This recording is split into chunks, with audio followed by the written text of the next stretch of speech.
السلام علیکم ورحمۃ اللہ وبرکاتہ، نحمده ونصلی علی رسولہ الکریم، اما بعد فاعوذ باللہ من الشیطان الرجیم، بسم اللہ الرحمن الرحیم، رب اشرح لی صدری ویسر لی امری واحلل عقدۃ من لسانی یفقہوا قولی۔ امثال القرآن پروگرام کے سلسلے میں آج ہم انشاءاللہ 2 مثالیں بیان کریں گے جو بنیادی طور پر غیر اللہ کو پکارنے والوں کے بارے میں ہیں، اور پہلی مثال میں کفر کرنے والوں کی مثال بھی دی گئی ہے اور ان کی بے بنیاد دلیل کہ وہ آباء و اجداد کی تقلید کرتے ہیں، ان کی پیروی کرتے ہیں، اس کو مثال کے ذریعے سمجھایا گیا ہے۔ تو ارشاد باری تعالیٰ ہے، سورۃ البقرہ کی آیت نمبر 170 اور 171 تھی، اور جب ان سے کہا جاتا ہے اس کی پیروی کرو جو اللہ نے نازل کیا، تو کہتے ہیں بلکہ ہم تو اس کی پیروی کریں گے جس پر ہم نے اپنے باپ دادا کو پایا، اگرچہ ان کے باپ دادا نہ کچھ سمجھتے ہوں اور نہ ہدایت پاتے ہوں۔ اور ان لوگوں کی مثال جنہوں نے کفر کیا اس شخص کی مثال کی طرح ہے جو اس کو آواز دے جو پکار اور آواز کے سوا کچھ نہ سنتا ہو۔ وہ بہرے ہیں، گنگے ہیں، اندھے ہیں، پس وہ عقل سے کام نہیں لیتے۔ یہاں پر ان کافروں کے بارے میں خبر دی جا رہی ہے کہ جب ان سے کہا جاتا ہے کہ اللہ نے جو ہدایت اور نور اتارا ہے اس کی پیروی کرو، جو کچھ محمد صلی اللہ علیہ وسلم لے کر آئے ہیں اس کو فالو کرو، اس چیز کو اپنے اوپر لازم کر لو جو اللہ سبحانہ تعالیٰ کی طرف سے تمہارے پاس پہنچی ہے، تو وہ ضد اور مخالفت میں پڑے ہوئے کہتے ہیں کہ ہم تو ان عقائد اور نظریات کی پیروی کریں گے جن پر ہم نے اپنے باپ دادا کو پایا ہے، یعنی وہ اللہ اور اس کے رسول کی بات ماننے کی بجائے ترجیح دیتے ہیں کس چیز کو؟ اپنے آباء و اجداد کے طریقوں کو۔ تو اللہ سبحانہ تعالیٰ نے ان کی اس منطق کا انکار کیا، ان کی اس دلیل کا رد کیا، جس میں حیرت بھی ہے اور تعجب بھی ہے کہ کیا وہ اپنے آباء و اجداد کی پیروی کریں گے اگرچہ ان کے آباء و اجداد ہدایت اور نور میں سے کسی چیز کی کوئی سمجھ نہ رکھتے ہوں اور اس حق کی طرف ہدایت نہ پاتے ہوں جس حق پر اللہ راضی ہوتا ہے۔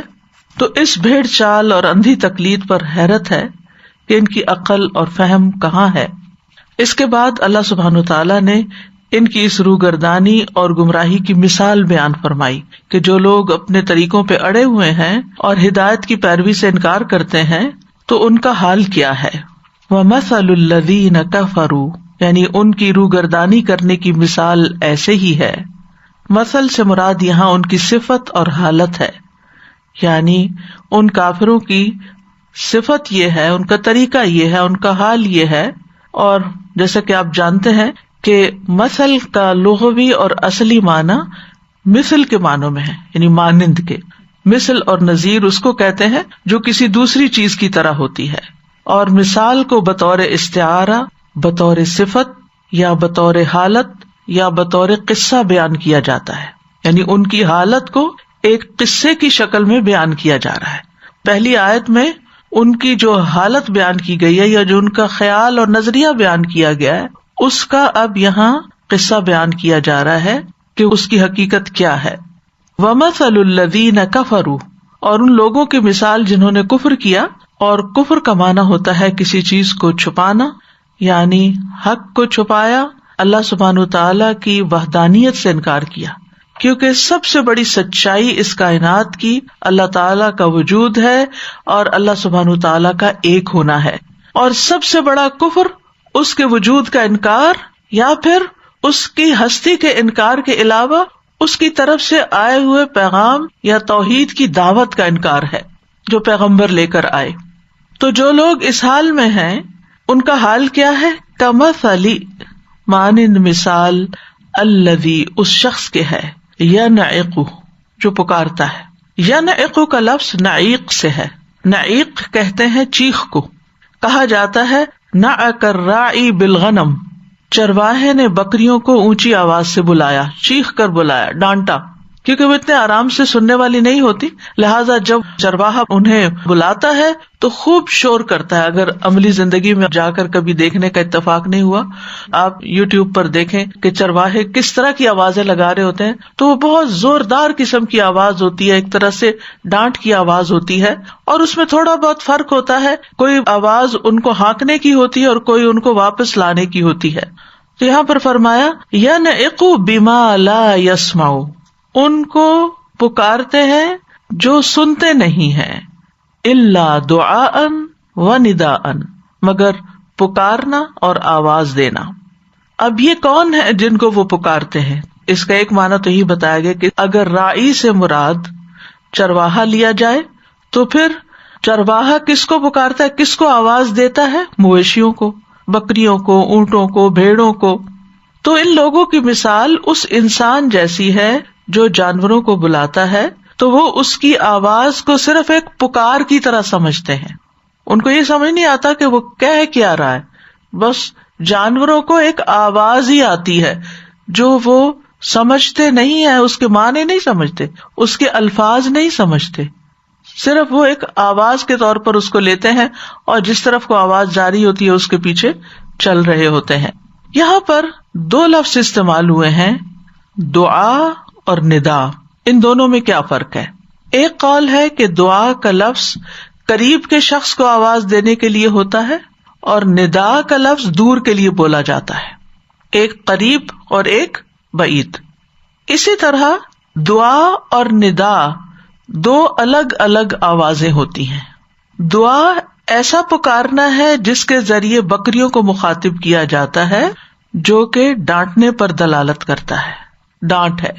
یہ اس وقت ہوتی ہے جب چرواہا ان کو ڈانٹتا ہے, یعنی اس کانٹیکسٹ میں خاص طور پہ.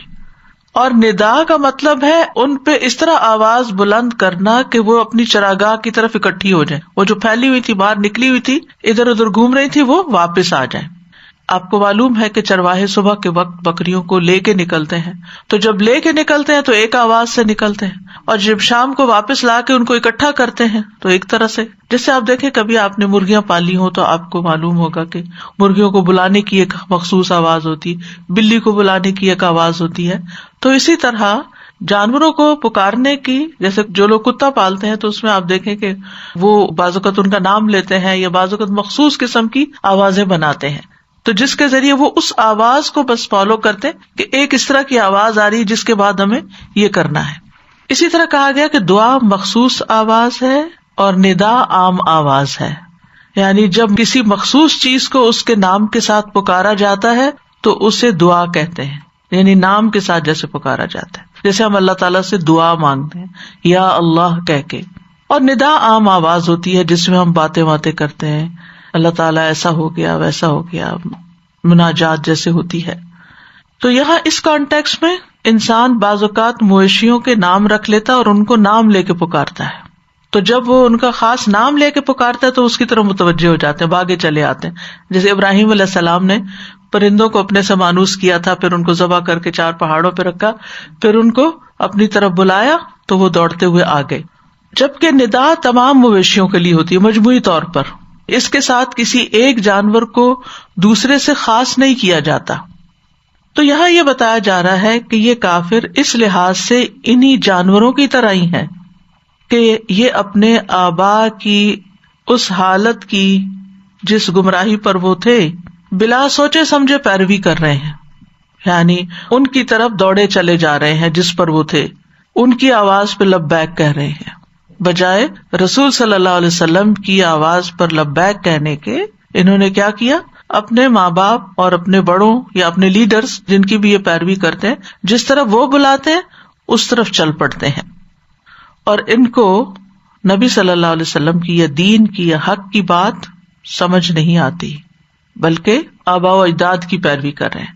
یعنی وہ سمجھتے نہیں, دونوں آوازوں میں ڈفرینشیٹ نہیں کر سکتے کہ کیا صحیح ہے کیا نہیں, بس آنکھیں بند کر کے جس کے وہ عادی ہو چکے اسی پہ چلتے چلے جا رہے ہیں. جیسے بکریاں عادی ہو جاتی ہیں نا, تو ایسے یہ بھی عادی ہو گئے ہیں اور اسی کے مطابق چل رہے ہیں. ان کو جو صحیح بات ہے اس کی سمجھ نہیں آتی.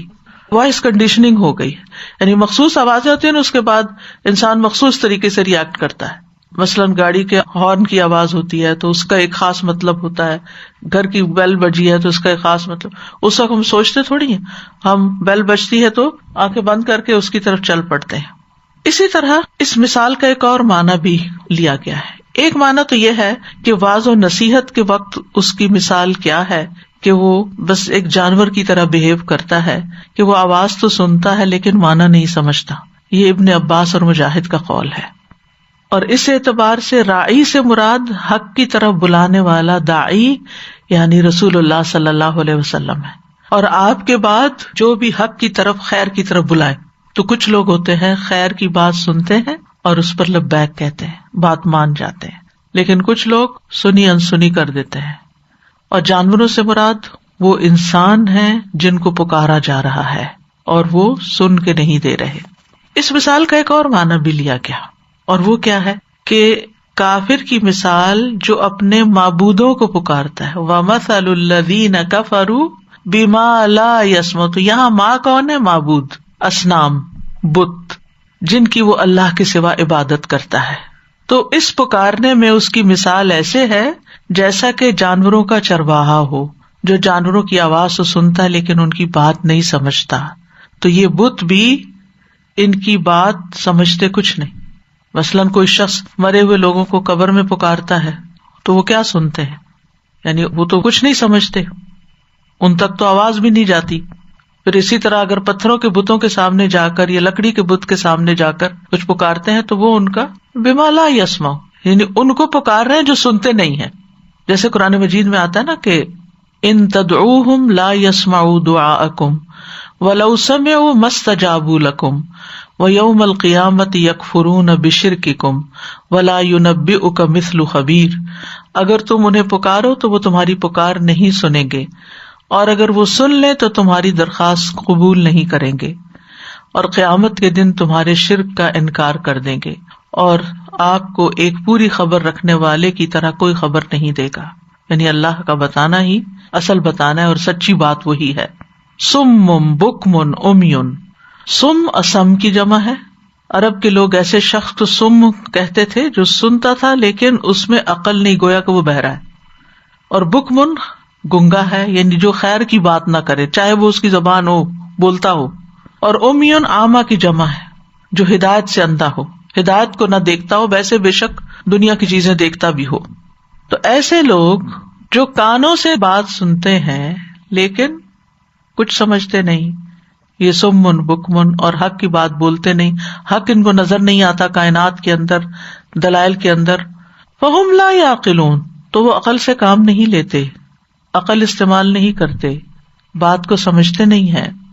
یعنی بہرے، گنگے اور اندھے ہونے کی وجہ سے وہ ایسی عقل نہیں رکھتے جو خیر و بھلائی والی ہو. یہاں یاد رکھیے کہ ان کے ویسے کان سنتے ہیں، آنکھیں دیکھتی ہیں، لیکن جو بات انہیں سن کر سمجھنی چاہیے وہ نہیں سمجھتے.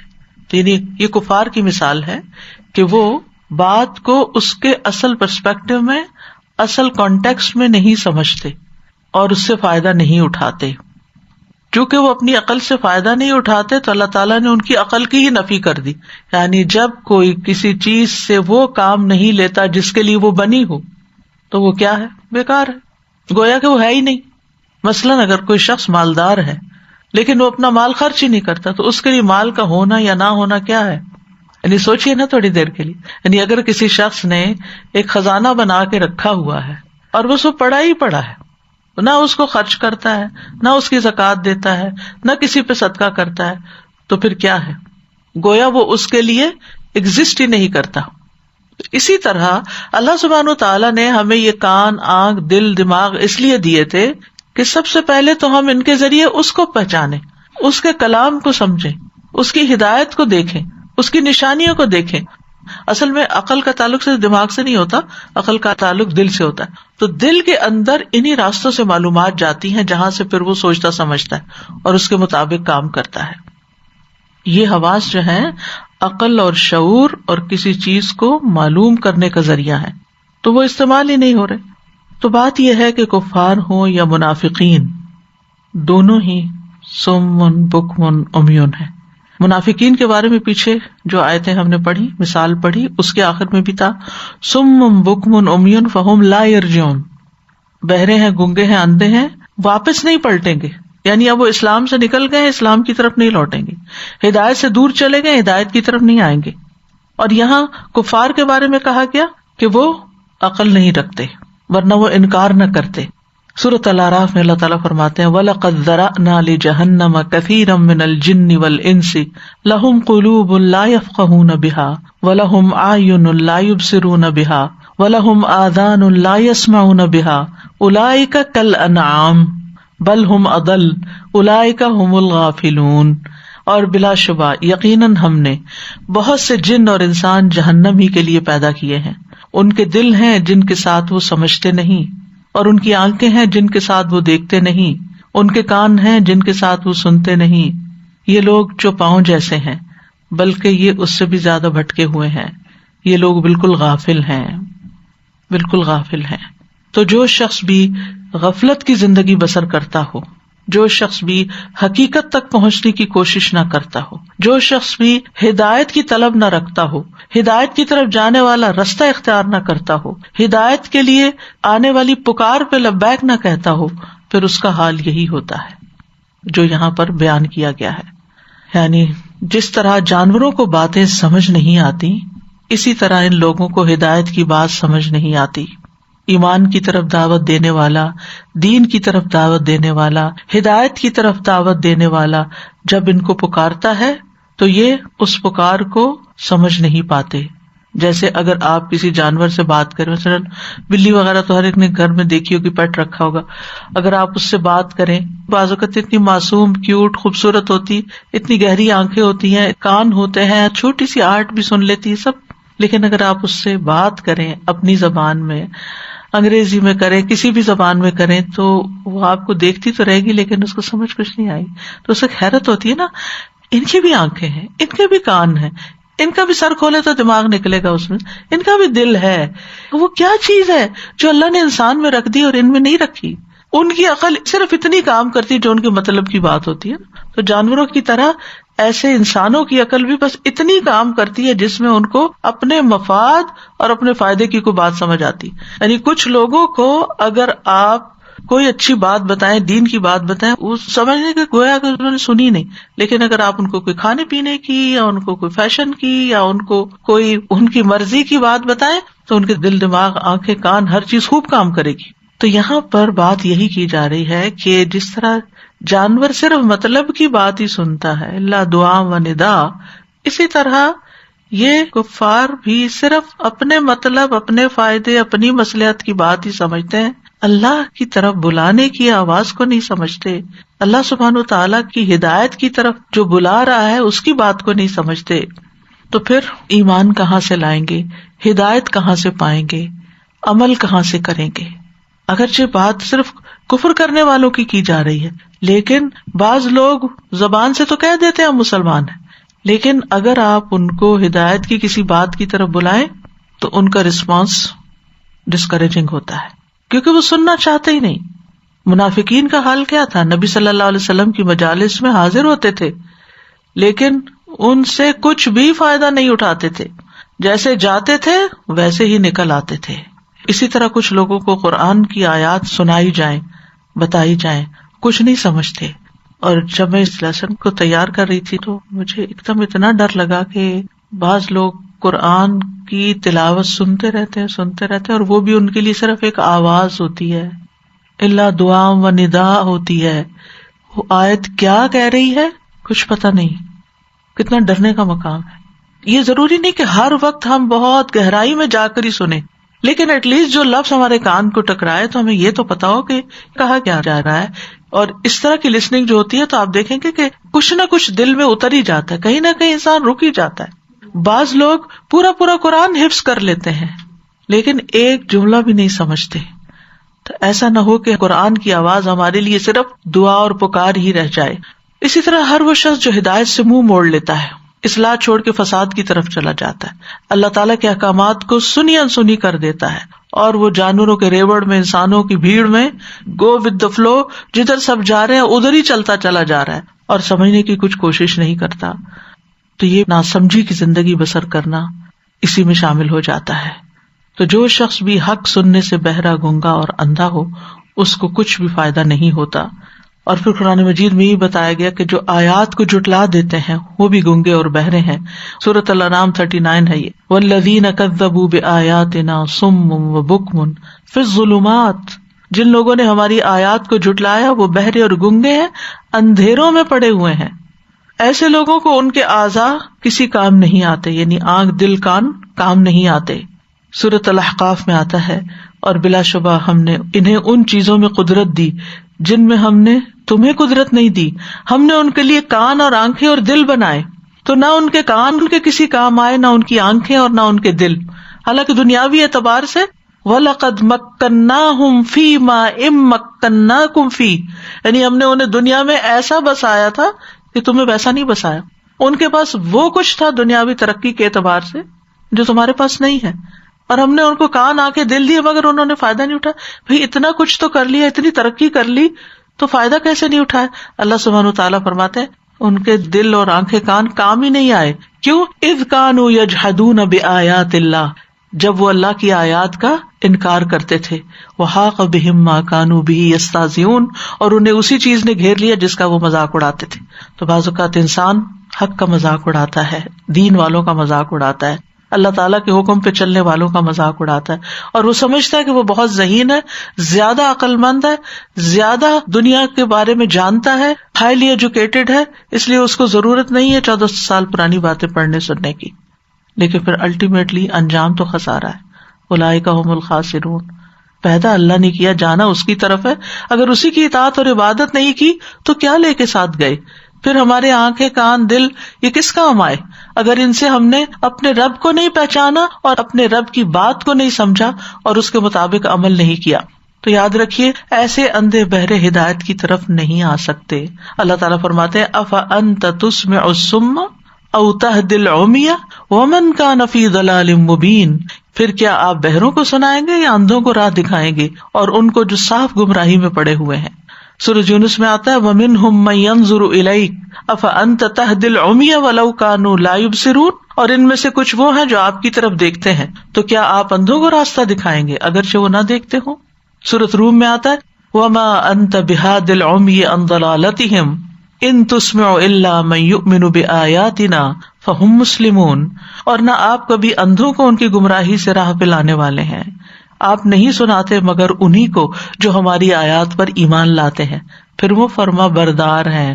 فہم مسلمون، یاد رکھیے صرف سن کے انٹلیکچولی سمجھ لینا کافی نہیں ہوتا جب تک کہ پھر ان کے آگے سر نہ جھکا دیا جائے کہ اللہ کا حکم ہے، لبیک، اب میرا طرز زندگی اسی کے مطابق ہوگا۔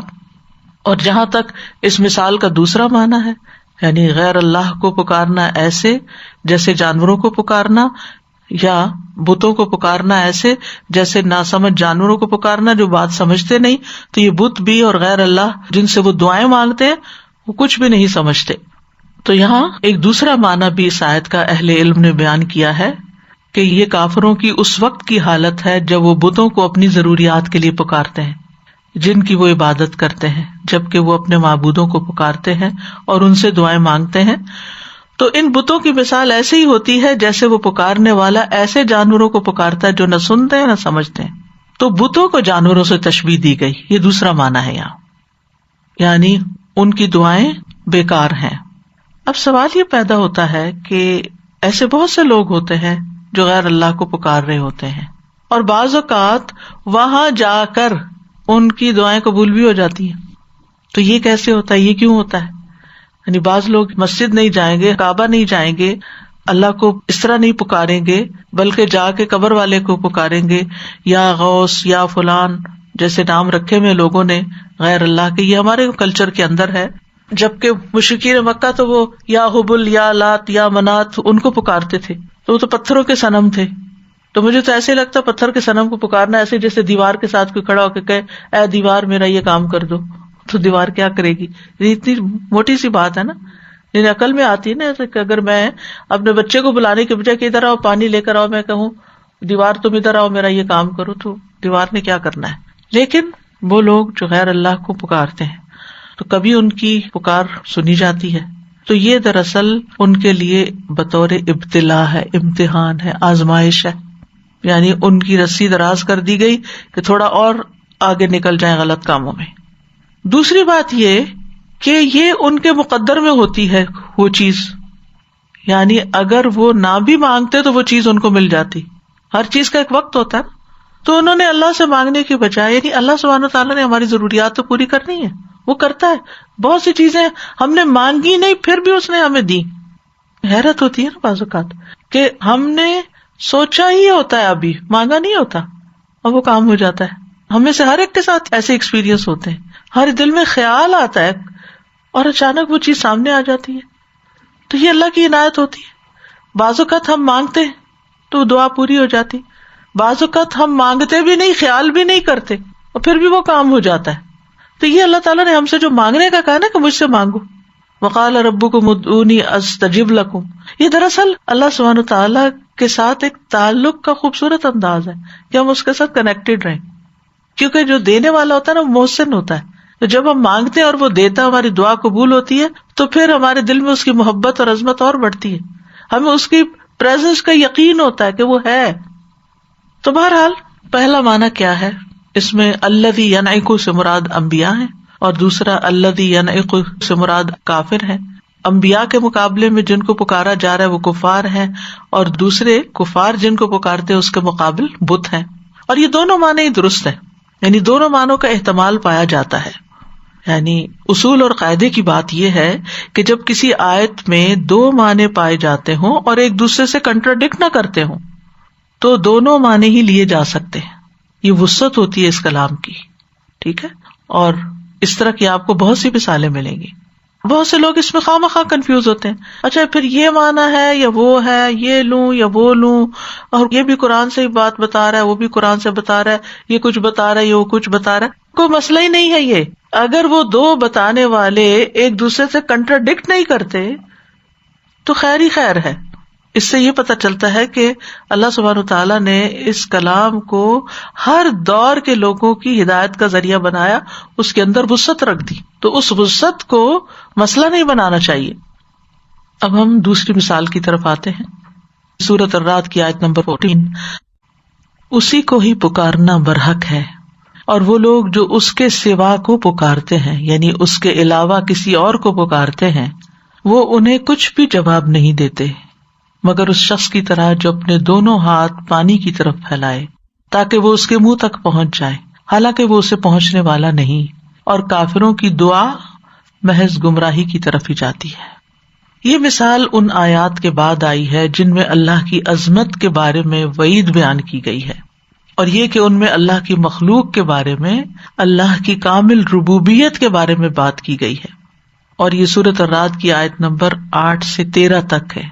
اللہ یعلم ما تحمل کل انثی وما تغیض الارحام وما تزداد وکل شیء عندہ بمقدار، یہ وہو شدید المحال تک.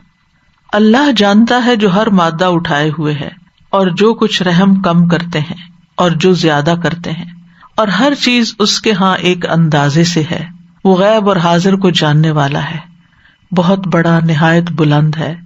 برابر ہے تم میں سے جو بات چھپا کر کرے اور جو اسے بلند آواز سے کرے، اور وہ جو رات کو بالکل چھپا ہوا ہے اور جو دن کو ظاہر پھرنے والا ہے.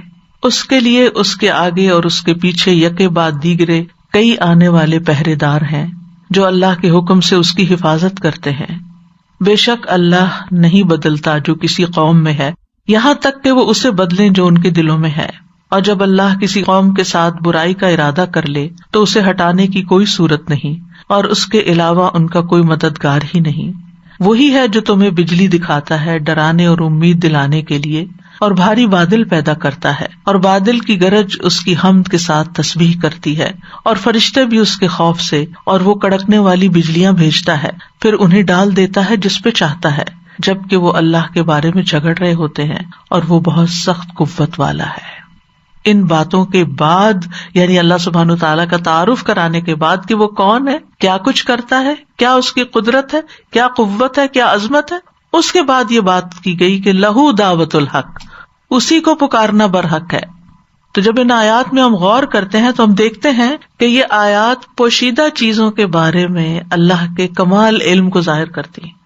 یعنی اگر آپ غور کریں نا ان میں تو آپ دیکھیں گے کہ رات کو چھپنے والا، پھر پہرے دار جو حفاظت کر رہے ہیں، پھر ہر مادہ جو کچھ اٹھائے ہوئے ہے، یعنی پیٹ کے اندر جو کچھ ہے، جنین وغیرہ. پھر کسی قوم کی حالت نہیں بدلتی جب تک ان کے دلوں کا حال نہ بدلے، تو دلوں کے اندر جو کچھ ہے وہ بھی چھپا ہوا ہے. پھر اسی طرح بادلوں سے جو بارش کا سلسلہ ہے، گرج اس کی حمد کے ساتھ تسبیح کرتی ہے، وَلَٰكِن لَا تَفْقَهُونَ تَسْبِيحَهُمْ، ہم تو نہیں سمجھتے ان کی تسبیح، جیسے ایک اور جگہ پر آتا ہے. تو ان آیات میں اللہ سبحانہ تعالیٰ کے کمال علم کی بات پتہ چلتی ہے کہ وہ باتیں جو ہمیں نہیں پتا، کسی اور مخلوق کو نہیں پتا، وہ اللہ جانتا ہے. یعنی اللہ یعلم ما تحمل کل انثی وما تغیض الارحام، یعنی مادہ کے پیٹ میں جو جنین اور حمل ہے، بیٹا ہے، بیٹی ہے، صحت مند ہے، بیمار ہے، کس رنگ کا ہے، کس شکل کا ہے، کس عمر کا ہوگا، یہ سب کچھ اللہ ہی جانتا ہے. کب وہ گرو کرتا ہے، کب اس کی گروتھ رک جاتی ہے، یہ بھی اللہ ہی کو پتا ہے. اس کو اندر ہی اندر کیا بیماری لگ جاتی ہے، کیوں لگ جاتی ہے، اللہ ہی کو پتا. کہ بعض کا ڈاکٹر سے پوچھتے بھی ہیں تو کہتے ہیں ہمیں اس کی ریزن نہیں پتا کہ کیوں ایسا ہو گیا. پھر آپ دیکھیے عالم الغیب والشہادۃ الکبیر المتعال، یعنی غیب اور حاضر کا جاننے والا ہے، بہت بڑا، بہت بلند ہے.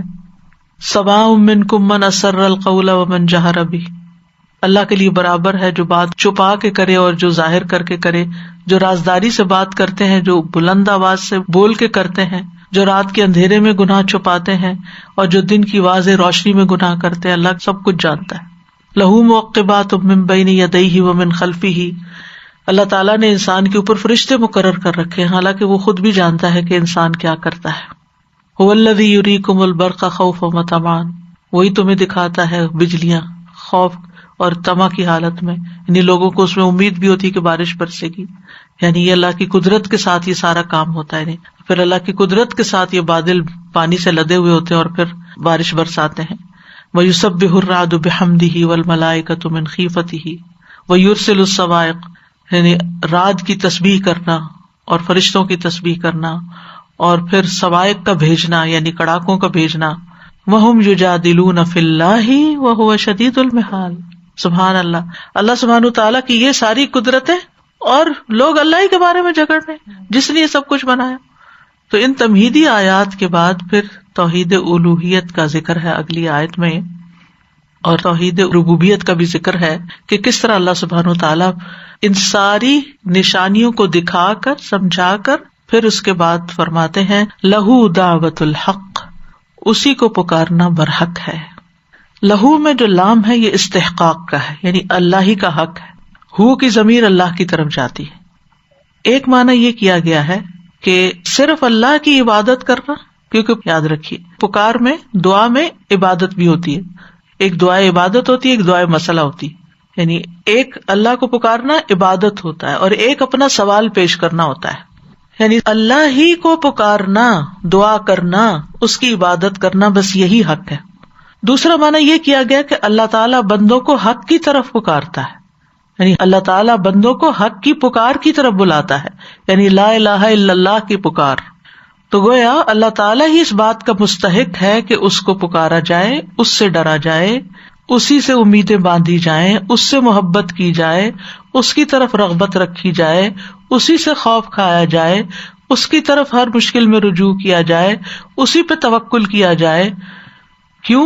کیونکہ اس کا الہ ہونا برحق ہے، یعنی وہی اصل الہ ہے. اس لیے سب کچھ اسی کے ساتھ وابستہ کرو، کسی اور کے ساتھ یہ سب کچھ نہیں ہو سکتا.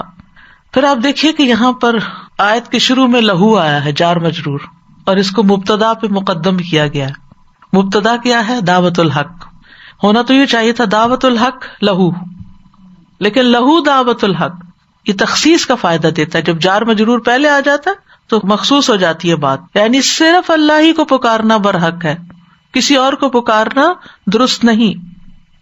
اور یہ علم بلاغت کا قاعدہ ہے کہ جس کا حق مؤخر کیا جائے خود اس کو مقدم کرنا یہ تخصیص کا فائدہ دیتے. چلیں اگر آج سمجھ نہیں آئی تو ہو سکتا ہے کچھ سال بعد سمجھ آ جائے. والذین یدعون من دونہ لا یستجیبون لہم بشیء، اور وہ لوگ جو اس کے سوا کو پکارتے ہیں وہ انہیں کچھ بھی جواب نہیں دیتے. والذین یدعون، یہاں یدعون میں واو کی جو ضمیر ہے مشرکین کی طرف لوٹتی، من دونہ ہی اس کے سوا ہا ضمیر جو ہے یہ اللہ تعالیٰ کی طرف لوٹتی ہے. لا یستجیبون یعنی نہیں وہ جواب دیتے، اس میں ضمیر جو ہے واو کی یہ بتوں کی طرف لوٹتی. ٹھیک ہے، یعنی یدعون من دونہ لا یستجیبون، پکارتے ہیں مشرک اور نہیں جواب دیتے ان کے معبود. اللہ سبحانہ تعالیٰ نے بتوں کے بارے میں ذوی العقول کی ضمیر کے ساتھ اظہار خیال کیا ہے، کیونکہ مشرکین ان کو ایسا ہی سمجھتے ہیں کہ بڑے عقل والے ہیں، لیکن اللہ تعالیٰ فرماتے ہیں انہی کی زبان سے کہ یعنی وہ جو ذوی العقول کے ساتھ معاملہ کرتے ہیں وہ پتھروں کے ساتھ معاملہ کر رہے ہیں. تو یہ کیوں ایسا کیا گیا ہے کہ جیسا کسی کا کلیم ہے اسی کی زبان میں اس کو جواب دیا جا رہا ہے، یعنی اسی کے انداز میں اس کو بات سمجھائی جا رہی ہے. لا یستجیبون میں آپ دیکھیے یہ لا جو ہے نا نفی مستغرق ہے، جیسے لام مستغرق کا ہوتا ہے نا، الحمد میں لام استغراق کا ہے، اتنا تو سنا ہوگا آپ نے. الحمد استغراق غرق سے آپ اندازہ کر سکتے ہیں سب کو شامل ہے. لا یستجیبون بالکل بھی وہ نہیں جواب دیتے، نہ وہ دنیا میں کوئی خیر پہنچا سکتے ہیں، نہ وہ آخرت میں کوئی خیر پہنچا سکتے ہیں. یعنی اللہ تعالیٰ نے تاکید کے ساتھ اس بات کی نفی کر دی کہ اس کے علاوہ کوئی دوسرا پکار کا جواب نہیں دے سکتا، اور مشرکین کے معبودوں سے اس کی نفی کر دی گئی. خواہ وہ کسی بھی چیز کی پکار ہو، چھوٹی ہو بڑی ہو، وہ کچھ بھی جواب نہیں دے سکتے، کچھ بھی فائدہ نہیں پہنچا سکتے، ذرے برابر بھی. تو ان کا حال کیسے ہے اس کو اب مثال سے سمجھایا گیا. الا کباسط کفیہ، ہاں اتنا فائدہ ہوگا جیسے کوئی، الا استثناء کا ہے نا، جیسے کوئی پھیلائے ہوئے ہو، کفیہ اپنے دونوں ہاتھ، الی الماء پانی کی طرف، لیبلغ فاہ تاکہ وہ اس کے منہ کو پہنچ جائے، وما هو ببالغ ایسے پانی اس تک نہیں پہنچنے والا. ٹھیک ہے، یعنی وہ شخص جس کے ہاتھ دور ہونے کی بنا پر پانی تک نہیں پہنچ سکتے، وہ شخص پانی نہیں پی سکتا، اس کی پیاس نہیں بجھ سکتی کیونکہ اس کی پہنچ نہیں ہے وہاں تک. تو جن کو یہ پکار رہے ہیں ان تک ان کی پہنچ ہی نہیں ہے. پہنچ کیا، یہ پکارتے بھی رہے تو ان تک پہنچتی ہی نہیں بات، وہاں سے کچھ فیض حاصل ہونے والا نہیں ہے ان کو. تو لیبلغ ہاتھ کیوں پھیلا رہا ہے؟ تاکہ وہ پہنچے، فاہ اپنے منہ تک پانی لے جائے، کیونکہ پیاسا ہے، ضرورت مند ہے، اور شدید پیاس میں انسان کیا چاہتا ہے کہ اس کو پانی مل جائے، لیکن پانی اس کو نہیں مل سکتا. اسی طرح جو لوگ خود ساختہ معبودوں کو پکارتے ہیں، یہ معبود بھی ان کو کوئی جواب نہیں دے سکتے، ان کی حاجت کے شدید ترین اوقات میں کوئی فائدہ نہیں پہنچا سکتے، کیونکہ وہ خود اس کے محتاج ہیں. جن کو پکار رہے ہیں وہ تو خود محتاج ہیں، اور وہ زمین و آسمان میں ذرہ برابر کسی چیز کے مالک ہی نہیں، ان کے پاس کوئی صلاحیت ہی نہیں، کوئی ایبلٹی ہی نہیں. تو یہاں بنیادی طور پر غیر اللہ کو پکارنے والوں کو تنبیہ کی گئی ہے کہ تمہاری یہ کوششیں، تمہاری یہ محنت بالکل حقارت ہے، تمہیں اس طریقے سے کچھ بھی حاصل ہونے والا نہیں. حضرت علی بن ابی طالب کہتے ہیں کہ اس کی مثال اس شخص کی طرح ہے جو اپنے ہاتھ سے کنویں کے کنارے سے پانی لینا چاہے، یعنی کنویں کے کنارے کھڑا ہے اور منڈیر تک اس کا ہاتھ بس جاتا ہے، اور وہ پانی کو کہتا ہے کہ تم آ جاؤ میرے پاس، ہاتھ اس کی طرف پھیلا کے، لیکن وہ اپنے ہاتھ سے کبھی پانی حاصل نہیں کر سکتا. اور اگر پانی اس کے ہاتھ پہ آ بھی جائے تو اس کے ہاتھ سے اٹھ کے اس کے منہ تک بھی نہیں پہنچ سکتا، اس سے پہلے وہ گر جائے گا. اول تو یہ کہ کنویں کا پانی یا دریا کا پانی یا کسی بھی جگہ کا پانی اس کے ہاتھ تک نہیں پہنچتا. ٹھیک ہے، یعنی اگر وہ صرف ہاتھ پھیلا کے کہے پانی کو کہ پانی آئے تو نہیں ایسا ہوگا. مجاہد کہتے ہیں اس کے معنی یہ ہے کہ اپنی زبان سے پانی کو پکارے اور اس کی طرف اشارہ کرے تو اس کے پاس وہ پانی کبھی نہیں آئے گا.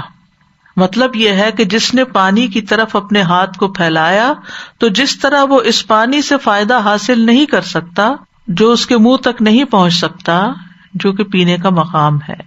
وما دعاء الکافرین الا فی ضلال، اور کافروں کی دعا محض گمراہی کی طرف ہی جاتی ہے، کیونکہ جن کو وہ اللہ کے سوا پکارتے ہیں وہ باطل ہیں، ان کی عبادت کرنا، ان کو پکارنا، یہ سب بھی غلط ہے.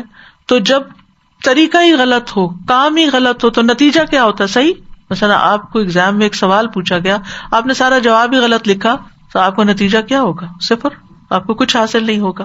عبادت صرف اللہ کا حق ہے، اس لیے جو عبادت کے طریقے کا کوئی بھی کام کرتا ہے، چاہے نماز ہو، روزہ ہو، حج ہو، زکوٰۃ ہو، خیرات ہو، کچھ بھی ہو، اگر وہ غیر اللہ کے لیے کر رہا ہے نا، اس کو کچھ بھی فائدہ پہنچنے والا نہیں. اور غیر اللہ کے لیے کرنے میں شرک خفی بھی آ جاتا ہے، دکھاوا بھی آ جاتا ہے.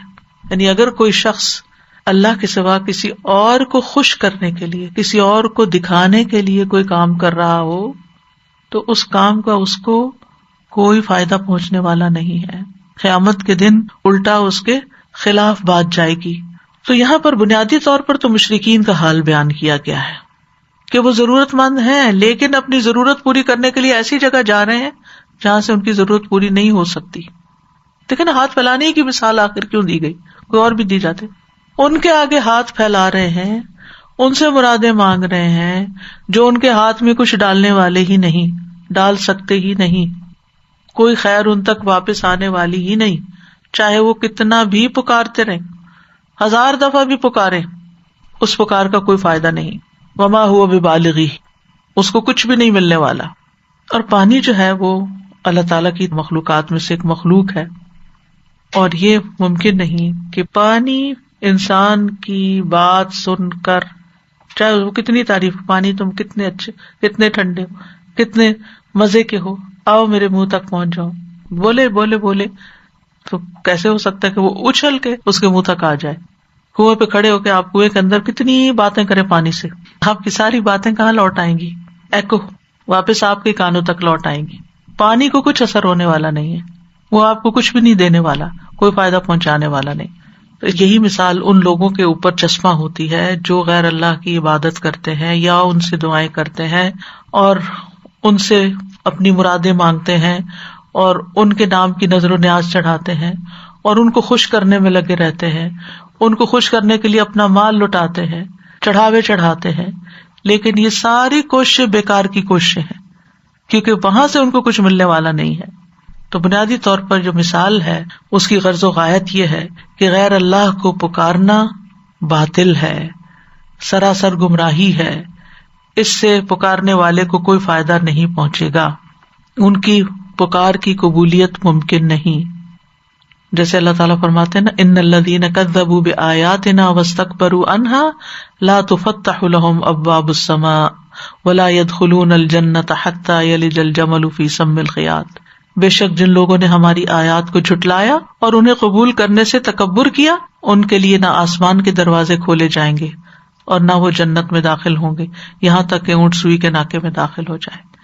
تو بہرحال دونوں مثالوں سے جو فوائد حاصل ہوتے ہیں یا جو بات سمجھ میں آتی ہے وہ یہ ہے کہ دعا ایک عبادت ہے اور دعا میں شرک اکبر ہے. صرف اللہ ہی کو پکارنا برحق ہے کیونکہ وقال ربکم ادعونی استجب لکم، تمہارا رب کہتا ہے مجھے پکارو میں تمہاری دعا قبول کروں گا. اور اسی طرح وَإِذَا سَأَلَكَ عِبَادِي عَنِّي فَإِنِّي قَرِيبٌ، اللہ کے قریب ہوتے ہوئے پھر کسی اور کے پاس کیوں جاتے ہو؟ اجیب دعوت الداعی اذا دعان، یقین دلائے میں تمہاری دعا سنتا ہوں جب بھی تم مجھے پکارتے ہو. فَلْيَسْتَجِيبُوا لِي وَلْيُؤْمِنُوا بِي. اتنی کھلی کھلی آیات کے بعد کوئی گنجائش نہیں رہ جاتی کہ پھر کوئی انسان اللہ کا در چھوڑ کر کسی اور کے در پر جائے اور اس کو پکارے. تو پکارنا اسی کو برحق ہے، یعنی جب اللہ کو پکاریں گے تو اسی میں ہی فائدہ ہوگا. رزق اس سے مانگے، اولاد اس سے مانگے، نجات اس سے مانگے، اور یہ پکارنا سب عبادت ہے. اور ابن قیم کہتے ہیں کہ شرک اکبر کی انواع میں سے ایک قسم یہ ہے کہ مردوں سے حاجتیں طلب کرنا، مردوں سے یعنی قبر والوں سے، ان سے فریاد کرنا، ان کی طرف توجہ کرنا. اور دنیا جہاں کے شرک کی اصل بنیاد یہ ہے کہ انسان غیر اللہ سے لو لگا بیٹھے، امیدیں رکھ بیٹھے، وابستگی اختیار کر لے. ٹھیک ہے، کیونکہ میت کے سارے اعمال منقطع ہو جاتے ہیں، وہ اپنے نفع نقصان کا بھی مالک نہیں ہوتا. کہاں یہ کہ اس آدمی کے نفع و نقصان کا اختیار رکھتا ہو جو اس سے فریاد کر رہا ہے اور اس سے اپنی حاجت پوری کرنے کا سوال کرتا ہے یا اس سے درخواست کرتا ہے کہ وہ اس کے لیے اللہ کے پاس کچھ سفارش کرے.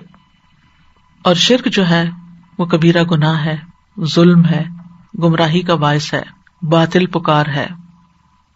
ذلک بأن اللہ هو الحق وأن ما يدعون من دونه الباطل وأن اللہ هو العلی الکبیر.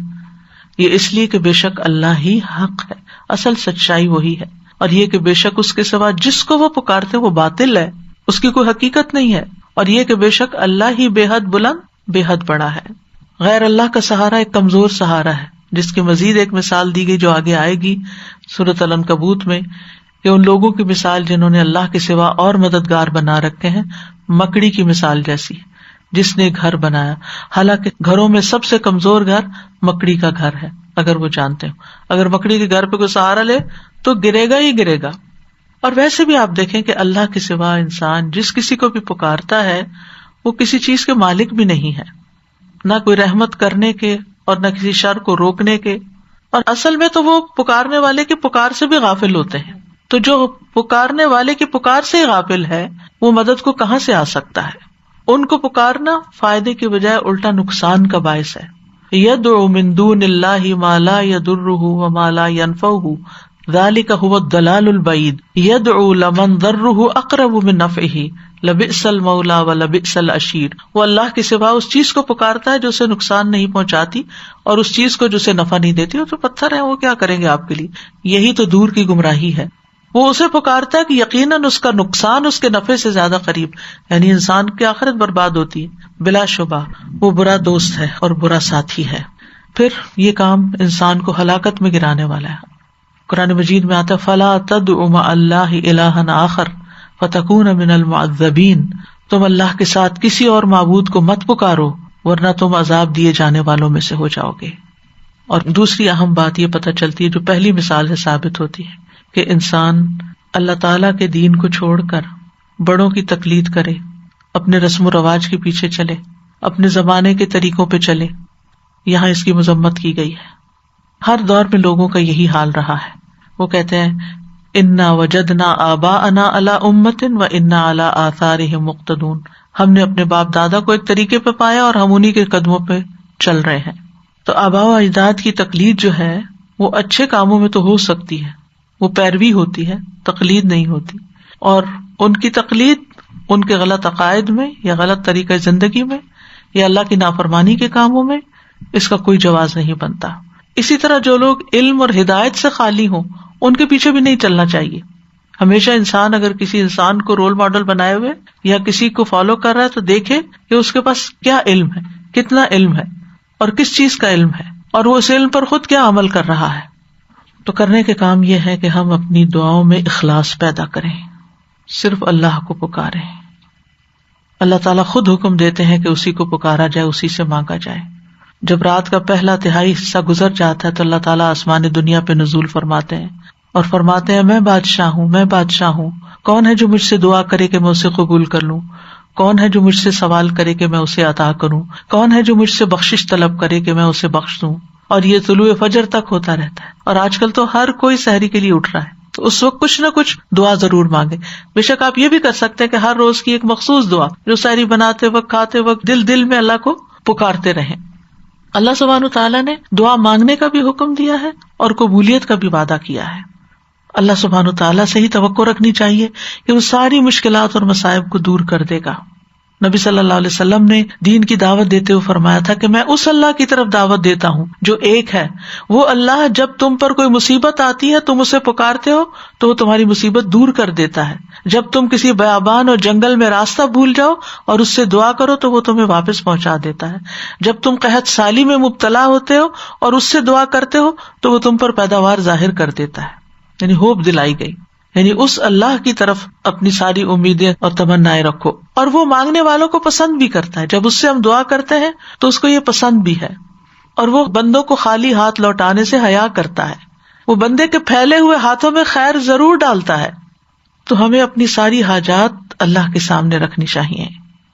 نبی صلی اللہ علیہ وسلم نے فرمایا جسے شدید حاجت آ پڑے اور اس نے اسے لوگوں پہ پیش کر دیا تو حاجت نہیں دور ہوگی، اور جس نے اسے اللہ پہ پیش کیا تو عنقریب اللہ اسے بے پرواہ کر دے گا. یا تو جلد موت آ جائے گی کہ دنیا کے بکھیڑوں سے جان چھوٹ جائے، یا جلد ہی غنی ہو جائے گا، اس مشکل سے نکل جائے گا. پھر یہ کہ دعا سے زیادہ کوئی چیز اللہ کے ہاں معزز نہیں. نبی صلی اللہ علیہ وسلم نے حضرت ابن عباس کو سکھایا تھا، اے لڑکے میں تجھے چند کلمات سکھا رہا ہوں، اللہ کے احکام کی حفاظت کرو، اللہ تمہاری حفاظت کرے گا. اللہ کی حفاظت کرو، تم اسے اپنے سامنے پاؤ گے. جب مانگو اسی سے مانگو، جب بھی مدد چاہو اللہ ہی سے چاہو. اور پھر یہ کہ خوشحالی میں بھی مانگنا چاہیے اور تکلیف میں بھی مانگنا چاہیے. اور دعا مانگنے سے کبھی عاجز نہیں آنا چاہیے. رسول اللہ صلی اللہ علیہ وسلم نے فرمایا لوگوں میں سب سے عاجز وہ ہے جو دعا مانگنے سے عاجز ہے. تو اللہ سبحانہ وتعالیٰ ہمیں کبھی بھی دعا مانگنے سے محروم نہ کرے اور ہمیشہ اسی سے مانگتے رہیں. اور کبھی غیر اللہ کا خیال تک دل میں نہ آئے کہ کوئی غائبانہ طور پر ایسی قدرت رکھتا ہے کہ ہماری مشکل دور کر سکتا ہے. ہرگز نہیں. رزق دینے والا بھی وہی ہے، شفا دینے والا بھی وہی ہے، تکلیف دور کرنے والا بھی وہی ہے. اس لیے اسی کی طرف رجوع کرنا چاہیے. یونس علیہ السلام نے مچھلی کے پیٹ میں، جو کہ قبر کی طرح ہی ہوتا ہے، اس سے اللہ نے ان کو باہر نکال دیا دعا کی بدولت. لا الہ الا انت سبحانک سبحانک انی کنت من الظالمین حسبی اللہ لا الہ الا ہوا علیہ توکلت وہو رب العرش العظیم. اللہ اللہ ربی لا اشرک بہ شیئا اللہ اللہ ربی لا اشرک بہ شیئا اللہ اللہ ربی لا اشرک بہ شیئا لا الہ الا اللہ العظیم الحلیم لا الہ الا اللہ رب العرش العظیم لا الہ الا اللہ رب السماوات ورب الارض ورب العرش الکریم لا الہ الا اللہ لا الہ الا اللہ لا الہ الا اللہ. نبی صلی اللہ علیہ وسلم نے فرمایا جس نے لا الہ الا اللہ کہا تو ایک دن یہ کلمہ اسے مصائب سے نجات دے گا. اس سے پہلے جو ہو چکا سو ہو چکا. لہٰذا اللہ تعالیٰ سے دعا ہے کہ اللہ تعالیٰ ہمیں مرتے وقت بھی یہ کلمہ نصیب فرمائے لا الہ الا اللہ، اور ہم سچے دل سے خالص کرتے ہوئے اس کو پکارے. لہو دعوت الحق